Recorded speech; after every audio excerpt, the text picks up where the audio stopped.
আসসালামু আলাইকুম ওরহমতুল্লাহ।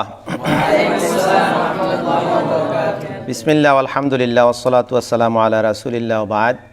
আল আকিদাতুল ওয়াসিতিয়া এর উপরে এটা 14তম ক্লাস। তো আমরা ইতিপূর্বে যে 13টি ক্লাস করেছি, এখানে আল ঈমানু বিল্লাহ, আল্লাহর প্রতি ঈমানের বিভিন্ন বিষয় আমরা জেনেছি, তাই না?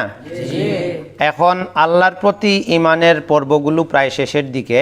এখন সামনের দিকে আমরা পরকালের প্রতি ঈমানে যাব। কিসের প্রতি ঈমান? ঈমানের যতগুলি বিষয় আছে, আরকানুল ঈমান যে বিষয়গুলো আছে, এর মধ্যে গুরুত্বপূর্ণ একটা বিষয় হচ্ছে পরকালের প্রতি ঈমান। এই বিষয়ে আমরা ইনশাআল্লাহ ইলম অর্জন করব। তো শুরুতে কোরআন সম্পর্কে কিছু কথা আছে, এই কথাগুলো আমরা আগে জেনে নেব।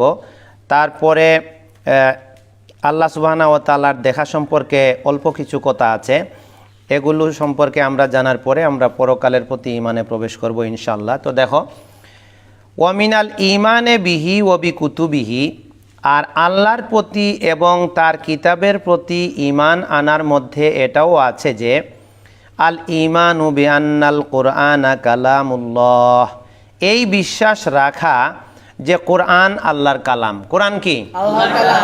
কালাম মানে কথা, আল্লাহর কথা, আল্লাহর বক্তব্য। এটা মুনাজ্জালুন, এটা আল্লাহ নাজিল করেছেন, আল্লাহর কথাগুলি তিনি নাজিল করেছেন।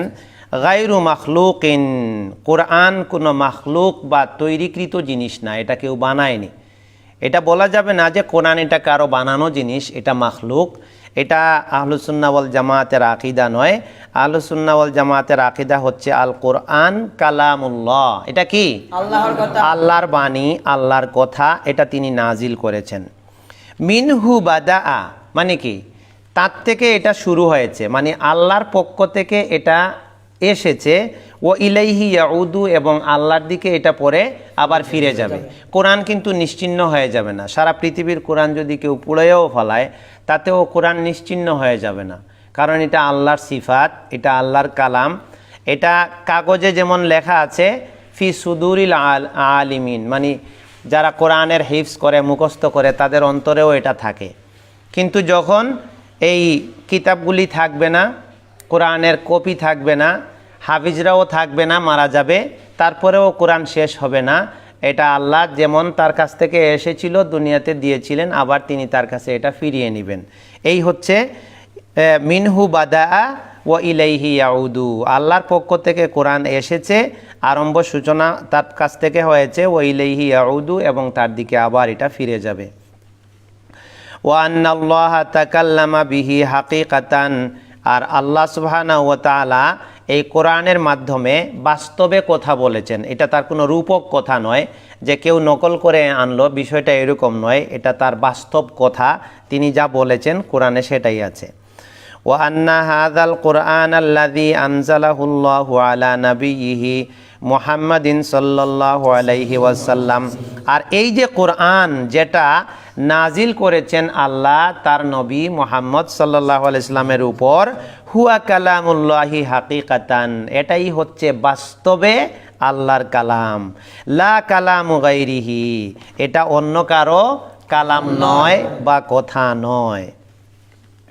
ওয়ালা ইয়াজুজু ইতলাকুল কওলি বিআন্নাহু হিকায়াতুন আন কালামিল্লাহ, এই কথা বলা জায়েজ হবে না যে এটা আল্লাহর কথা থেকে নকল করা হয়েছে বা আল্লাহর কথা থেকে কেউ বলেছে, বিষয়টা এরকম না। ডাইরেক্ট আল্লাহর কথা সরাসরি। আও ইবারাতুন আনহু, অথবা আল্লাহর কথা থেকে কিছু ইবারত এখানে আনা হয়েছে, কিছু বক্তব্য আনা হয়েছে, বিষয়টা তাও না। বাল ইজা কারাআহুন নাস, বরং মানুষ যখন আল্লাহর কালাম পড়ে, কোরআন মজিদ মানুষ যখন পড়ে, আও কাতাবুহু ফিল মাসাহিফ, অথবা মাসহাফে কাগজে এটাকে লিখে, লাম ইয়াখরুজ বিযালিকা আন আইয়াকুনা কালামুল্লাহি হাকিকাতান, তখন এটা আল্লাহর যে বাস্তব কালাম এ থেকে এটা বেরিয়ে যায় না। মানুষ যখন, আমরা যখন কোরআনের আয়াত পড়ি অথবা কোরআনের আয়াত লেখি, তখন ওই আল্লাহর বাস্তব কথাটাই আমরা লেখি বা মুখে উচ্চারণ করি। ফা ইন্নাল কালামা ইন্নামা ইউদাফু হাকিকাতান, কেননা কারো কথা তার দিকে বাস্তবে সম্পৃক্ত করা হয় ইলা মান কালাহু মুবতাদিআন, যখন শুরুতে কেউ কথাটা বলে, যেমন আমি একটা কথা বললাম এটা অমুকের কথা, তখন তার মানেই দাঁড়ায় প্রথমে ওর মুখ থেকে কথাটা আসছে, পরে আমি একজনকে বললাম। তা আমি যখন কোরআনের আয়াত পড়লাম তার মানে এটা কার কথা? আল্লাহর কথা, কারণ আল্লাহর কাছ থেকে এটা আসছে। আমি বলার কারণে এটা আমারও হবে না, অন্য কারও হবে না, আমি লেখার কারণে এটা অন্যের লেখা হবে না, মূলত যার কাছ থেকে আসছে তারই কথা থেকে যাবে। তাহলে কোরআন মূলত আসছে কার কাছ থেকে? আল্লাহর কাছে। এখন আমরা কোরআন লেখি বা মুখে তিলাওয়াত করি, এর বক্তা বা এর কাইল যিনি, তিনি হচ্ছেন আল্লাহ। এই জন্য কোরআন কালামুল্লাহ, আল্লাহর কথা, অন্যের কথা হয় না। লা ইলা মান কালা হু মুবাল্লিগান আও মুআদ্দিয়ান, এই কথাটাই বলছেন যে তাবলিগ করার জন্য কোরআন বলে, যে কোরআন এটা আছে, আমি তোমাকে পড়ে শোনাইলাম, তুমিও শুনো, অথবা অন্যের কাছে এটাকে পৌঁছায়া দেয়, আদায় করে। এটা পৌঁছানোর কারণে তার কথা হয় না, এটা মূলত কথা থাকে আল্লাহর। এই জন্য আমরা এই পাঠ থেকে যে আকিদার বিষয়টা জানলাম যে কোরআন এটা হচ্ছে আল্লাহর সিফাত, তার কালাম। আল্লাহর কি সিফাত এবং তার কালাম, এটা মাখলুক বা সৃষ্ট জিনিস নয়। এবং যেই এটা বলুক, যেই লেখক, এটা তার বা অন্য কারো কথা হয় না। এটা সে মুবাল্লিগ হিসেবে বা বক্তা হিসেবে বললেও মূলত কথাটা যাবে আল্লাহর দিকে, কারণ আল্লাহর কাছ থেকে এটা বেরিয়ে আসছে। যে কথা যার কাছ থেকে প্রথমে বের হয়, কথাটা তার দিকেই সম্পৃক্ত হয়। এই জন্য কোরআন কালামুল্লাহ। এটা মানুষ যারা অভিযোগ দিত নবীর কাছে যখন ওহী আসতো, তখন কেউ বলতো এটা তুমি নিজে নিজে বানাও, অথবা বলতো তোমারে ওই ফেরেশতা শিখায়া দেয়, অথবা বলতো যে অন্য কোনো ব্যক্তি এসে তোমারে শিখায়া দেয়, জিন শয়তান এগুলো নাজিল করে তোমারে শিখায়া দেয়, নাউজুবিল্লাহ, এই ধরনের বিভিন্ন ধরনের কথা বলতো। তো আল্লাহ কোরআন মজিদে অনেক আয়াতে এটা বলেছেন, নাকচ করে দিয়েছেন এই দাবিগুলো। ওমা তানাজ্জালাত বিহি শায়াতিন, শয়তান এটা নাজিল করেনি। ওমা হুয়া বেকাউলি শাইর, এটা কোনো কবির কথা নয়, এটা কোনো গণকের কথা নয়। এইভাবে আল্লাহ এগুলা উত্তর দিয়ে সব তাদের ভুল আকিদা এগুলা ভেঙে দিয়েছেন, নাকচ করে দিয়েছেন। এরপরে দেখো, পরকালের প্রতি ইমানে যাওয়ার আগে আরও একটা বিষয় আছে, ওই যে আল্লাহর রুইয়াত, কি রুইয়াতুল্লাহ, আল্লাহর দেখা, এই সম্পর্কে এখানে কিছু কথা বলছেন, অল্প কিছু কথা। তিনি বলছেন ওয়াকাদ দাখালা আয়দান ফি মা যাকারনাহু মিনাল ঈমানে বিহি ওয়া বিকুতুবিহি ওয়া রুসুলিহি, আল্লাহর প্রতি ঈমান, তার কিতাবের প্রতি ঈমান, তার রাসূলের প্রতি ঈমানের মধ্যে আমরা যা উল্লেখ করেছি, এর মধ্যে এই জিনিসটাও আছে, আল ঈমানু বিআন্নাল মুমিনিনা, নিশ্চয় মুমিনরা, এই কথার উপর ঈমান আনা যে নিশ্চয় মুমিনরা ইয়ারাউনাহু ইয়াউমাল কিয়ামা ইয়ানান বিআবসারিহিম, ইয়ানান মানে সরাসরি, বিআবসারিহিম মানে কি তাদের চক্ষু দ্বারা, মুমিনগণ তাদের চক্ষু দ্বারা একদম সরাসরি আল্লাহকে দেখতে পাবে। কামা ইয়ারাউনা শামসা সাহওয়ান লাইসা দুনাহা সাহাব, যেভাবে তারা মেঘবিহীন আকাশে সরাসরি সূর্যকে দেখতে পায়, কোনো কষ্ট হয় না, ঠিক অনুরূপভাবে ওয়া কামা ইয়ারাউনাল কামারা লাইলাতাল বাদরি, এবং তারা যেভাবে চন্দ্রকে দেখতে পায় পূর্ণিমার রাতে, পূর্ণিমার চাঁদ যেদিন ওঠে ওদিন, লা ইউদাম্মুনা ফি রুয়াতিহি, এটা দেখার ব্যাপারে তাদের কোনো কষ্ট, কোনো সমস্যা হবে না। ইয়ারাউনাহু সুবহানাহু ওয়া হুম ফি আরাসাতিল কিয়ামাহ, তারা আল্লাহকে দেখবে, তারা তখন থাকবে কিয়ামতের খোলা মাঠে। আরাসাত মানে হচ্ছে খোলা মাঠ, কি খোলা মাঠ, যেখানে কোনো খুঁটি থাকবে না, কোনো টিলা থাকবে না। ওই যে আয়াতে আছে না যে এই পৃথিবী আরেকটা পৃথিবীতে রূপ নেবে, লা তারা ফিহা ইওয়াজান ওয়ালা আমতা, সেখানে তুমি কোনো টিলা, উঁচু নিচু, খাল, নদী নালা কিছুই দেখতে পাবে না। পুরা পৃথিবী একটা প্লেটের মতো সমতল পৃথিবীতে পরিণত হবে। এই পৃথিবীতে আল্লাহ সুবহানাহু ওয়া তাআলা মানুষকে যখন উঠাবেন, তখন একটা খোলা মাঠে তারা থাকবে। ওই মাঠে তারা প্রথমে একবার আল্লাহকে দেখবে মুমিনরা। তাহলে মুমিনরা আল্লাহকে দেখবে দুই জায়গায় দেখবে, একটা হচ্ছে কিয়ামতের মাঠে দেখবে।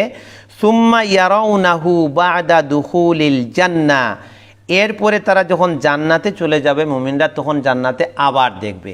ওই যে ওয়ালাদাইনা মাজিদ, জান্নাতীদেরকে বলবেন আর কিছু চাও কি না, তখন তারা বলবে আমরা আর কিছু চাই না, সবই তো পাইছি। তখন আল্লাহ বলবেন আমার কাছে আরও অতিরিক্ত আছে। তখন আল্লাহ তার দর্শন দিবেন, মুমিনরা তাকে দেখতে পাবে। কামা ইয়াশা উল্লাহু সুবহানাহু ওয়া তাআলা, যেভাবে আল্লাহ সেটা চাইবেন। এই কথা বললেন এই কারণে যে মুমিনরা আল্লাহকে দেখতে পাবে, রুয়াতুল্লাহ, এটা হক্কুন, এটা সত্য, এটা কি সত্য, কিন্তু তার কাইফিয়াত মাজহুল, মানে এটা কিভাবে আল্লাহকে তারা দেখবে এই পদ্ধতিটা আল্লাহ বর্ণনা করেননি, এটা ইলমুল গাইবের মধ্যে রয়ে গেছে। আমরা ঈমান আনি যে আমরা আল্লাহকে দেখব, মুমিনরা আল্লাহকে দেখবে, কিয়ামতের মাঠেও দেখবে, জান্নাতে যাওয়ার পরেও দেখবে, কিন্তু কোন পদ্ধতিতে দেখবে এই বিষয়টা গাইবের মধ্যে রয়ে গেছে, আল্লাহ আমাদের জানাননি। আল্লাহ সুবহানাহু ওয়া তাআলা ওই যে বলছেন কামা ইয়াশাউল্লাহু সুবহানাহু ওয়া তাআলা, আল্লাহ যেভাবে মুমিনদেরকে দর্শন দেওয়া ইচ্ছে করবেন, পছন্দ করবেন, ওইভাবে তিনি দর্শন দিবেন এবং ওইভাবে মুমিনরা তাকে দেখতে পাবে। তা আমাদের ঈমান হচ্ছে যে মুমিনরা আল্লাহকে দেখবে, কিয়ামতের মাঠেও দেখবে, আর কোথায় দেখবে? জান্নাতেও দেখবে। তাহলে আমরা আল্লাহর প্রতি ঈমান, এবং এখন আমরা আল্লাহর রুইয়ত সম্পর্কে এবং একটু আগে আল্লাহর কোরআন বা কালাম সম্পর্কে বিষয়গুলো জানলাম। এবার আমরা যেখানে প্রবেশ করব সেটা হচ্ছে ওয়ামিনাল ঈমানে বিল ইয়াউমিল আখিরি, কি পরকালের প্রতি ঈমান। আমরা ঈমানে মুফাসসাল পড়ছি না, ওয়াল ইয়াউমিল আখিরি, পরকালের প্রতি ঈমান। এই পরকালের প্রতি ঈমানটা হচ্ছে আকীদার এবং ঈমানের একটা গুরুত্বপূর্ণ পাঠ। কিসের পাঠ? আকীদা এবং ঈমানের গুরুত্বপূর্ণ পাঠ। কারণ হচ্ছে এই পরকালের বিষয়টা গাইবের বিষয়। কিসের বিষয়? এখন গাইবের বিষয়ে মানুষের মধ্যে যদি স্বচ্ছ ধারণা না থাকে তাহলে তার ঈমান পরিপূর্ণ হয় না। সূরা আল বাকারার শুরুতে আল্লাহ গাইব শব্দটা উল্লেখ করেছেন, আল্লাযীনা ইউমিনুনা বিল গাইবি ওয়া ইউকিমুনাস সালাহ, যারা অদৃশ্যে বিশ্বাস করে এরাই হচ্ছে মুমিন, এরাই হচ্ছে মুত্তাকি। তে অদৃশ্যে বিশ্বাসের যতগুলি বিষয় আছে এর মধ্যে পরকাল একটা বিষয় আছে, বিশাল জগৎ। এই সম্পর্কে কোরআনে আল্লাহ যা বলেছেন, নবী সাল্লাল্লাহু আলাইহি ওয়াসাল্লাম হাদিসে আমাদেরকে যা বলেছেন, এই অনুযায়ী পরকালের প্রতি আমাদেরকে বিশ্বাস রাখতে হবে, নতুবা ঈমান পূর্ণ হবে না। এখন দেখি আমরা পরকাল সম্পর্কে খুব সংক্ষেপে এখানে আকিদাতুল ওয়াসিতিয়ার মধ্যে তিনি আমাদেরকে কি জ্ঞান দিচ্ছেন, কি ইলম দিচ্ছেন। বিস্তারিত এগুলার সরার মধ্যে আছে, ব্যাখ্যা গ্রন্থের মধ্যে আছে। তিনি সংক্ষেপে মৌলিক বিষয়গুলো আমাদের এখানে জানাবেন। এর মধ্যে আছে আল ঈমানু বিকুল্লি মা আখবারা বিহিন নবিয়্যু সাল্লাল্লাহু আলাইহি ওয়াসাল্লাম, নবী সাল্লাল্লাহু আলাইহি ওয়াসাল্লাম যা খবর দিয়েছেন, আখবারা মানে কি? খবর দিয়েছেন, সংবাদ দিয়েছেন, মিম্মা ইয়াকুনু বাদাল মাউত, মৃত্যুর পরে যা কিছু হবে ঘটবে। আমরা তো এখন দুনিয়ার জীবনে আছি, তাই না? কিন্তু শীঘ্রই আমরা মৃত্যুবরণ করব, আমরা মারা যাব। এই মারা যাওয়ার পরে আমাদের কি হতে যাচ্ছে এই সম্পর্কে নবী সাল্লাল্লাহু আলাইহি ওয়াসাল্লাম যা কিছু বলে গেছেন, কোরআনের মাধ্যমে আমাদের জানানো হয়েছে, হাদিসের মাধ্যমে জানানো হয়েছে, সবগুলি কথার উপরে বিশ্বাস রাখা, ঈমান আনা, এটা হচ্ছে পরকালের প্রতি ঈমান আনার অন্তর্ভুক্ত। ফায়ুমিনুনা বিফিতনাতিল কবর, প্রথম হচ্ছে পরকালের ঈমানের ধাপ কবরের ফিতনার উপরে ঈমান আনা। ফিতনাতুল কবর মানে কবরের সওয়াল জবাব। ফিতনাতুল কবর মানে কি? কবরের সওয়াল জবাব, মানে কবরে প্রশ্ন হবে, মুমিনরা পরীক্ষার সম্মুখীন হবে কবরে। তার মুমিনরা কি সবাই কবরে পরীক্ষার সম্মুখীন হবে, এটাকে ফিতনাতুল কবর বলা হয়। ওয়াবি আযাবিল কবর, কবরের আযাব আছে, এর উপরে ঈমান রাখতে হবে। কবরে কি আছে? আযাব আছে। ওয়া নাঈমিহি, কবরের নিয়ামতও আছে। কি আছে? নিয়ামত আছে। তাহলে বোঝা গেল কবরে প্রশ্ন হবে, সওয়াল জবাব হবে। সওয়াল জবাবের পরে যারা ভালো উত্তর দিবে তারা কবরে থেকে সুখ লাভ শুরু করবে, আরাম পাবে, শান্তি পাবে। আর যারা সওয়াল জবাবে ফেল করবে তারা কবর থেকেই আযাব এবং শাস্তি পেয়ে যাবে। এই কথাগুলোর উপরে ঈমান রাখতে হবে, বিশ্বাস রাখতে হবে। এরপরে তিনি আরও ব্যাখ্যা দিয়ে বলছেন, ফা আম্মাল ফিতনাতু, কবরের ফিতনা হচ্ছে ফা ইন্নান নাসা ইউফতানুনা ফি কুবুরিহিম, মানুষেরা তাদের কবরে পরীক্ষার সম্মুখীন হবে। কবরে পরীক্ষার সম্মুখীন হবে মানে কবর বলতে কি বুঝো? কবর বলতে কি বুঝো? কি? মৃত্যুর পরে যে গর্তের মধ্যে মানুষকে দাফন করা হয় এটাই তো কবর, তাই না? কিন্তু যে মানুষকে কবর দেওয়া হলো না, কবর তো ফেরেশতা এসে সওয়াল জবাব করবেন, কিন্তু যে মানুষ সাগরে মারা গেছে তার লাশ ভাসায় দেওয়া হয়েছে, অথবা যারা অমুসলিম মারা যায়, হিন্দুরা কি করে মারা গেলে কি করে? লাশ পুড়ায় ফেলে। হ্যাঁ, তাহলে আগুন দিয়ে পুড়ায় ফেললো, তাদের কি হবে? বিষয়টা হলো কবর বলতে কবরের গর্তটা উদ্দেশ্য নয়, কবর বলতে মৃত্যু পরবর্তী জীবনটা উদ্দেশ্য। কি বললাম?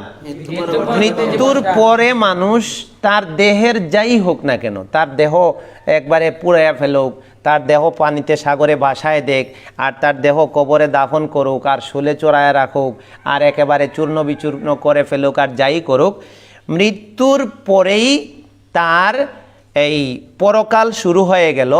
এবং এই সময় থেকে তার যে আলমে বারজাখের যা কিছু হওয়ার, পুনরুত্থান দিবসের আগ পর্যন্ত এটা তার কবরের জীবন।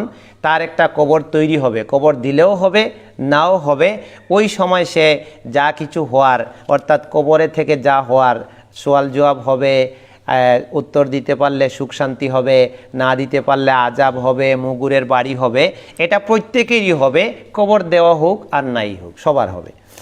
তো বলছেন তিনি, ফাইন্নান নাসা ইউফতানুনা ফি কুবুরিহিম, মানুষ কবরে ফিতনায় পড়বে, পরীক্ষার সম্মুখীন হবে। ফায়ুকালু লিররাজুলি, মানুষকে বলা হবে, মান রব্বুকা, ও বেটা তোমার রব কে? ওমা দীনুকা, তোমার দিন কি? ওমান নবিয়ুকা, তোমার নবী কে? ওই যে আমরা মুতুনু তালিবুল ইলমে পড়েছিলাম, তাই না?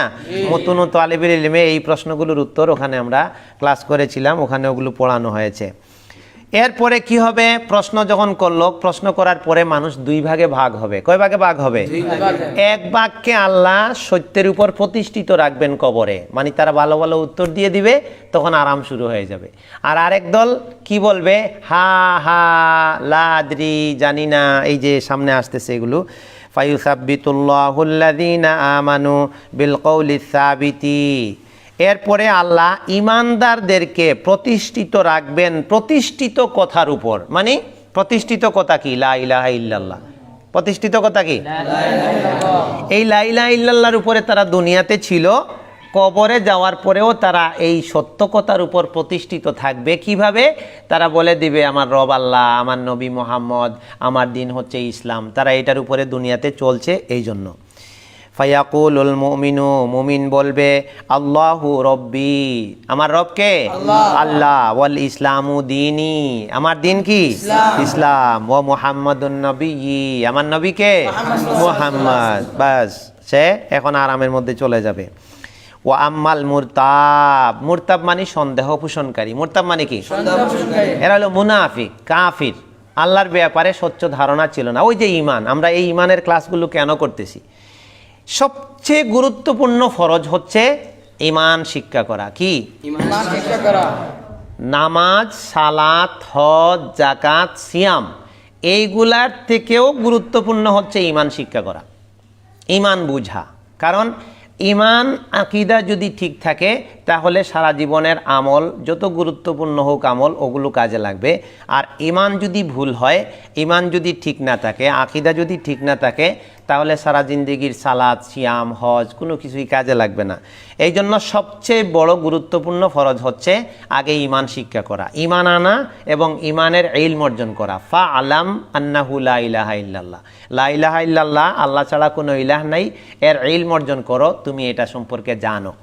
তো এই জন্য ওয়া আম্মাল মুরতাব, যারা সন্দেহে ছিল, অর্থাৎ আল্লাহর উপরে সন্দেহ ছিল, পরকাল সম্পর্কে সন্দেহ ছিল। এই যে পরকালের প্রতি আমরা ঈমানের বিষয় পড়তেছি না, পরকালের ব্যাপারে মানুষ মুখতালিফ ছিল। আম্মা ইয়াতাসাআলুন আনিন নাবাইল আযীম আল্লাযী হুম ফীহি, এই মুখতালিফুন, পরকালের ব্যাপারে মানুষ মুখতালিফুন ছিল, ভিন্ন ভিন্ন ধারণা।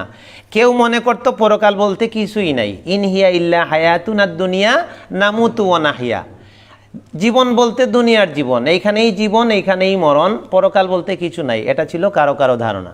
আর কারো কারো ধারণা ছিল পরকালে যদি উঠিও তাইলে হয়তো অল্প কিছুদিন বা অল্প 2-1 দিন সময় থাকবে, ওখানে আযাব সওয়াব কিছু হবে না, এরকম ধারণা।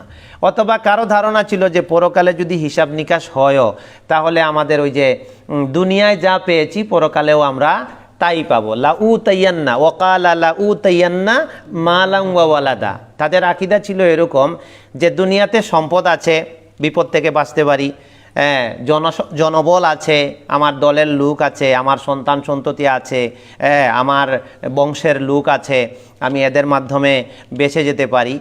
অনেকের আকীদা ছিল এরকম। সে বলতো লা উতাইয়ান্না মালাম ওয়া ওয়ালাদা, আমি পরকালে যদি যাইও উঠিও তাহলে আমার সম্পদও থাকবে, আমার সন্তানও থাকবে, এরা আমাকে বিপদ থেকে বাঁচায় দেবে। নাউজুবিল্লাহ। এগুলো কোনো কিছু কাজে লাগবে না। আর এই হলো মানে বিভিন্ন বিভিন্ন আকীদা তাদের ছিল। কিন্তু আল্লাহ সুবহানাহু ওয়া তাআলা কোরআন মজিদে, নবী সাল্লাল্লাহু আলাইহি ওয়াসাল্লাম হাদিসে আমাদেরকে বুঝায় দিয়েছেন যে না, পরকাল তোমাদের বিশ্বাসের কারণে হবে না, তোমরা সন্দেহে আছো, তোমরা মুরতাব। এই মুরতাব যারা হবে, সন্দেহে যারা থাকবে, তাদের কবরে যাওয়ার সাথে সাথে কি ঘটনা ঘটবে? ফায়াকুলু আহ লা আদরি, ওই যে প্রশ্নগুলো করা হবে, মান রব্বুকা ওমা দীনুকা ওমান নবিয়ুকা, সে বলবে আহা কি হলো, আমি তো কিছুই জানি না, পড়াশোনা করিনি। তখন সে একটা কথা বলবে, সামিতুন নাসা ইয়াকুলুনা শাইআন ফাকুলতুহু, আমি মানুষকে কিছু বলতে শুনতাম আর আমিও তাই বলতাম। অর্থাৎ মানুষ যা বলতো তাই সে বলতো। এখন তো দুনিয়াতে মানুষ তাই করে, মানে ধর্ম পালন করে মানুষের কথায়। কার কথায়? মানুষের কথায়। সে কোরআন গেটে দেখে না, দেখতে চায় না, তার সময় নাই। হাদিস গেটে দেখতে চায় না, তার সময় নাই। মানুষ একটা কিছু বলল, ভুল বললেও সেটা মেনে নিচ্ছে, শুদ্ধ বললেও সেটা মেনে নিচ্ছে। নবী জন্মগ্রহণ করেছেন, হ্যাঁ এটা তো ঠিক আছে, কিন্তু নবীর জন্মকে কেন্দ্র করে সাহাবায়ে কেরাম ঈদ করেন নাই। এখন মানুষ কেউ কেউ বলেছে এটা অন্য ঈদ থেকে আরও বড় ঈদ পালন করতে হবে, অনুষ্ঠান করতে হবে, মানুষ করা শুরু করে দিছে। এটা আর খুঁজে দেখতে চায় না। তো এই ধরনের যারা মানুষের কথায় জীবন চালায়, কি বুঝলা? এটা একটা মারাত্মক জিনিস। কিন্তু পড়াশোনা করে না, কোরআন গেটে দেখে না, হাদিস গেটে দেখে না, মানুষ বললেই মনে করে ওইটাই সব। এই জন্য কবরে যাওয়ার পরে এই আফসোসটা করবে। তাহলে আমরা একটা গুরুত্বপূর্ণ মেসেজ পেলাম এখান থেকে, যে কবরে যাওয়ার পরে মানুষ সবচেয়ে বড় ভুল যেটা, মানে পরকালে মানুষ ভুল বুঝতে পারবে দুনিয়া থাকতে সে কি কি ভুল করেছে।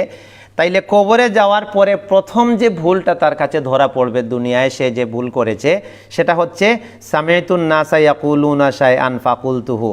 মানুষ যেটা বলেছে তদন্ত না করে, যাচাই বাছাই না করে, ভালোভাবে দলিল আদিল্লা না বুঝে মানুষের কথায় কথায় যারা জীবনে চলেছে, আমল করেছে, ঈমান গঠন করেছে, আকীদা গঠন করেছে, এরা প্রথম এই ভুলটা বুঝতে পারবে।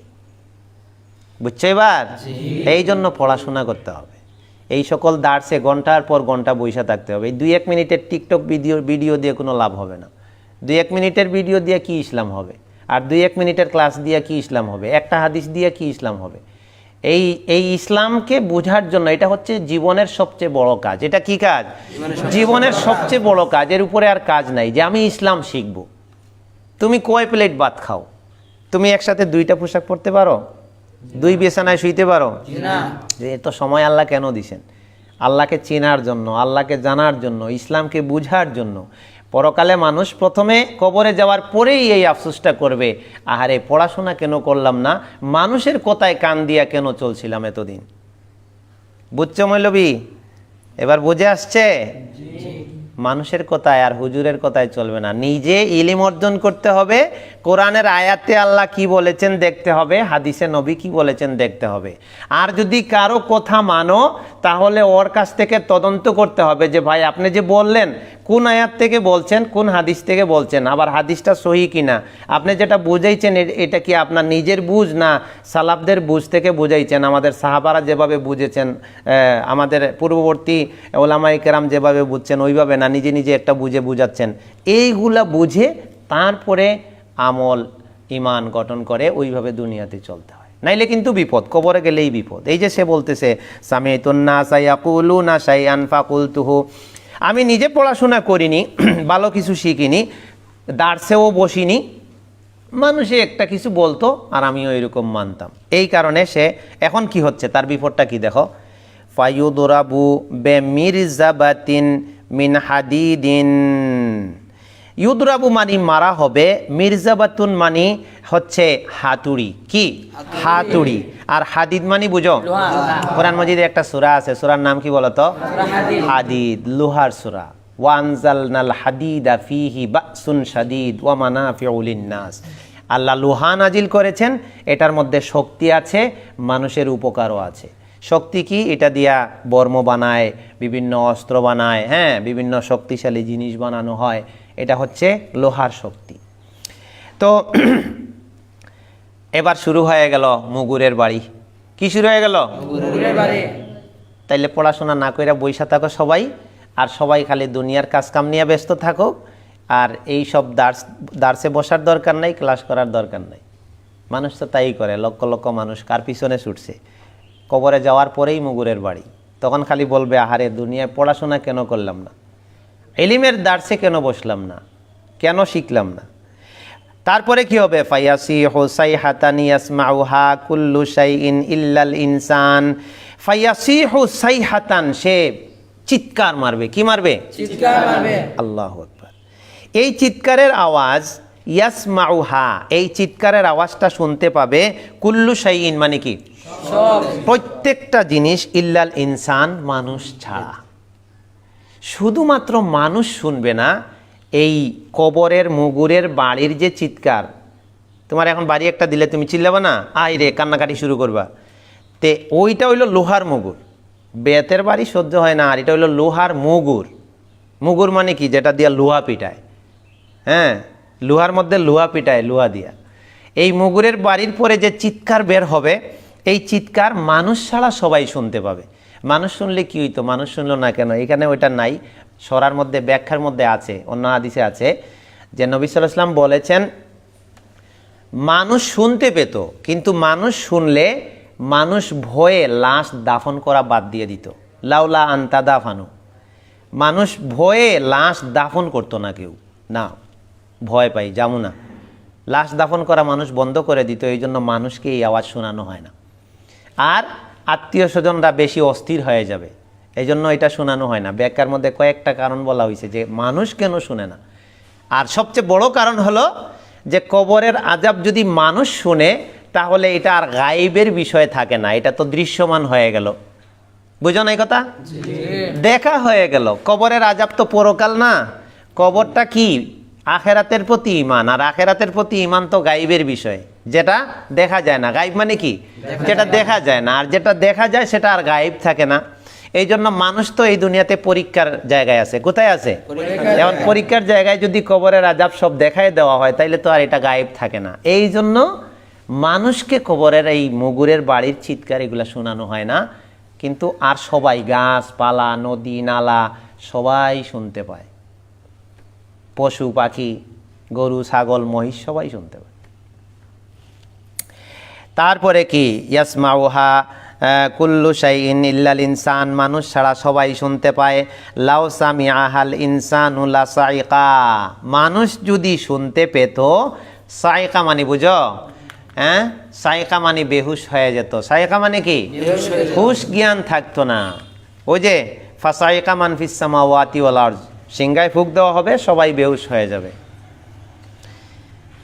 সুম্মা বাদা হাযিহিল ফিতনাতি, এরপরে কবরের ফিতনার পরে কি হবে, এই কবরের জীবন চলছে, যারা উত্তর দিতে পারবে তারা আরামে থাকবে, জান্নাতের গ্রাণ পাবে, জান্নাতের লেবাস পাবে, জান্নাতের বিছানা পাবে। আর যারা আযাব দিতে পারবে না, উত্তর দিতে পারবে না, ফেরেশতার লোহার মুগুরের বাড়ি খাবে। এইভাবে চলতে থাকবে। সুম্মা বাদা হাযিহিল ফিতনা, কবরের এই ফিতনা পর্ব শেষ হওয়ার পরে, পরীক্ষা সওয়াল জবাব শেষ হওয়ার পরে, ইম্মা নাঈমুন, হয় সুখে থাকবে, ওয়া ইম্মা আযাবুন, অথবা আযাবে থাকবে, ইলা ইয়াউমিল কিয়ামাতিল কুবরা। কি বুঝলা, বড় কিয়ামত সংগঠিত হওয়ার আগ পর্যন্ত। ইলা অর্থ কি, পর্যন্ত। এখানে ইয়াউমিল কিয়ামা মানে কি, কিয়ামতের দিন। আল কুবরা মানে কি, বড় কিয়ামত। তাইলে কিয়ামত তো মানে ছোট আরেকটা থাকার কথা, তাই না? এখানে তো বড় কিয়ামত বলা হয়েছে না, হাসরের মাঠে যেদিন সব মানুষ উঠবে, সিংহায় ফুঁক দেওয়া হবে, ওই কিয়ামতটা হচ্ছে কিয়ামতে কুবরা, বড় কিয়ামত। আর মুসন্নিফ এখানে এই কিয়ামতে কুবরা বলে যেটা বুঝাচ্ছেন যে কিয়ামতে সুগরা আরেকটা আছে। এটা কখন জানো?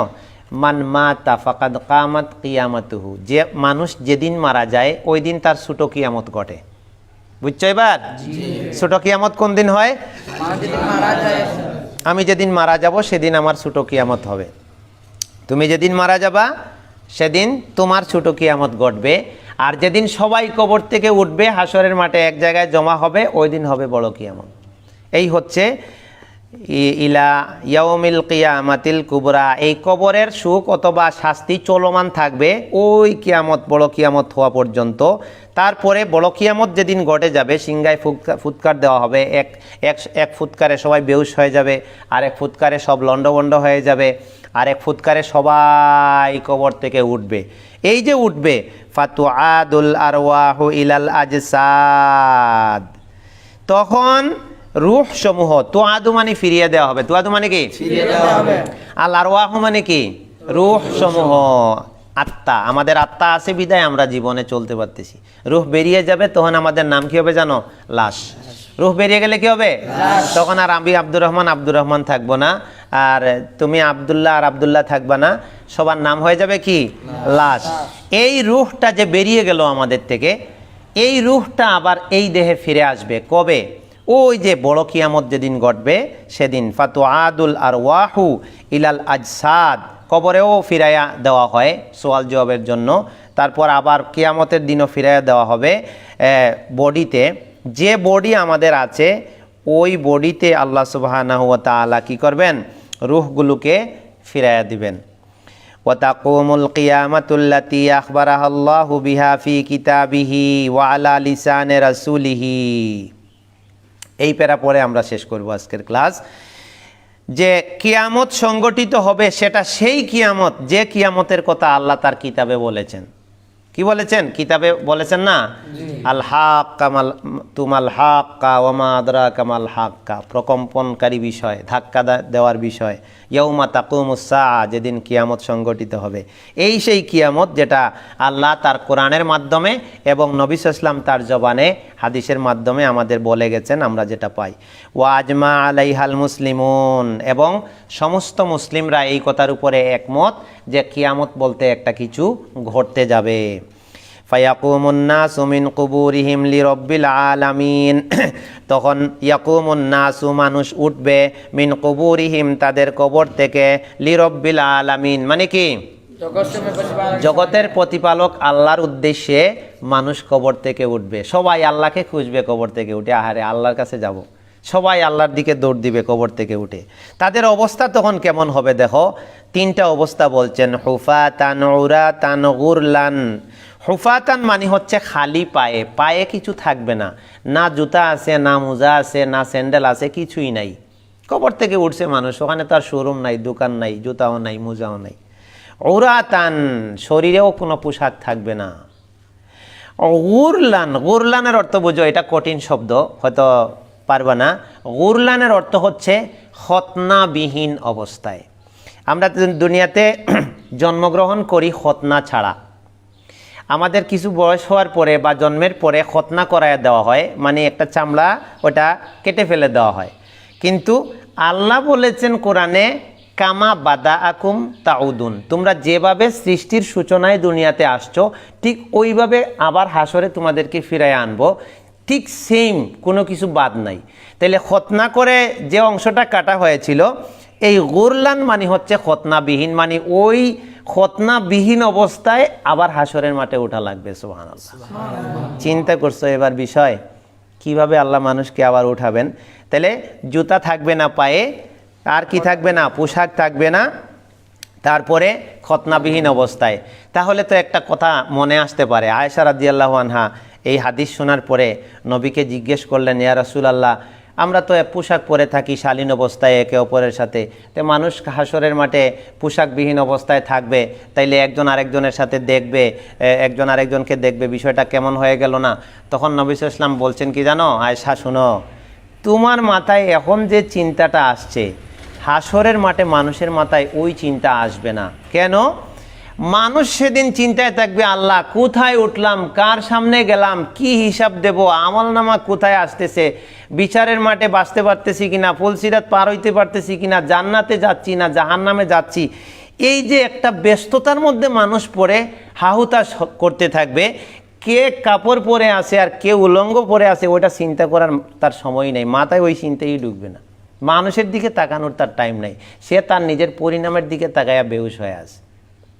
এই হলো অবস্থা। তারপরে কি, ওয়াতাদনু মিনহুমুশ শামসু, সূর্য একেবারে কাছে আসবে, 1 মাইলের মধ্যে চলে আসবে সূর্য।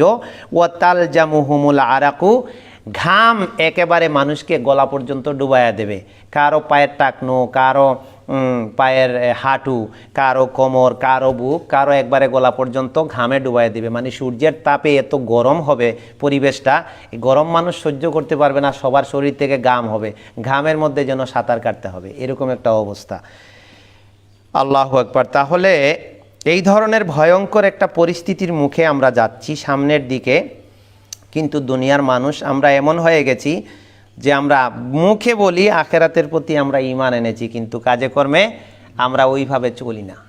আল্লাহ আমাদের বাঁচার তৌফিক দান করুন, এবং পরকালের এই যে ভয়ঙ্কর অবস্থাগুলো সামনে আছে, এই সকল অবস্থায় যেন এই সকল ফিতনা, কবরের আযাব, হাসরের আযাব, এগুলো থেকে যেন আল্লাহ আমাদেরকে কি করেন, রক্ষা করেন, হেফাজত করেন। এখানে একটা কথা বলা আছে, তাদনু মিনহুমুশ শামসু, সূর্যের যে তাপটা এখন বর্তমানে আছে, বুঝছো, সূর্য এখন যে জায়গায় আল্লাহ সেট করেছেন সেখান থেকে যদি আরেকটু পৃথিবীর দিকে একটুখানি অগ্রসর হয়, তাহলে এই পৃথিবী জ্বলে পুড়ে ছারকার হয়ে যাবে, কিচ্ছু থাকবে না সূর্যের তাপের কারণে। আর অধিক একেবারে কাছাকাছি আসলে তার তাপটা আরও কত বেশি হবে, সূর্যের মধ্যে মনে মনে আগুনের তাপ, এরকম অবস্থা। তাহলে এই সূর্য কোনো জিনিসকে পুড়াইয়া দিতে পারে। এই সূর্য মাথার উপরে আসবে আর ঘাম বের হবে, মানুষের অবস্থা কঠিন হয়ে যাবে। তাহলে আমরা আজকে কোন বিষয়গুলো জেনে নিলাম, যে কোরআন আল্লাহর কালাম। কোরআন আল্লাহর কি কালাম, এটা মাখলুক বা সৃষ্ট জিনিস নয়। এখন আমরা কোরআন লেখি অথবা মুখে বলি, এটা আল্লাহর কালামই থাকে। কি থাকে? আমরা মুবাল্লিগ হিসেবে আমরা পড়তে পারি, লেখে পৌঁছাইতে পারি, কিন্তু এটা অন্য কারো কথা নয়, আল্লাহর কালাম।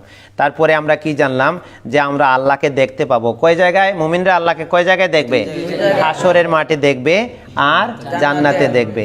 তারপরে আমরা আখেরাতের প্রতি ঈমান আনার বিষয়টা জানলাম, মৃত্যুর পরে যা ঘটবে তা আমরা বিশ্বাস করব। মৃত্যুর পরে প্রথম ধাপ হচ্ছে কবর। প্রথম ধাপ কি? কবর। এই কবরে মানুষ ফিতনায় পড়বে। কবরের ফিতনা কি? সোয়াল জবাব হবে। সোয়াল জবাবে যারা উত্তর দিতে পারবে তাদের জান্নাতের সুখ হবে, যারা দিতে পারবে না, বলবে আমরা সন্দেহ করতাম আর মানুষ যা বলতো তাই বলতাম, তারা বিপদে পড়ে যাবে। আর কি হবে, কবরের মানে কবর থেকে উঠবে মানুষ, উঠার পরে সবাই যেভাবে আল্লাহ সৃষ্টি করেছেন, খালি পায়ে, খালি গায়ে, খতনাবিহীন অবস্থায় আবার আল্লাহর সামনে গিয়ে হাজির হবে। এই জন্য আমাদের এখন বেশি কি করা লাগবে? পড়াশোনা করা লাগবে। কি করা লাগবে?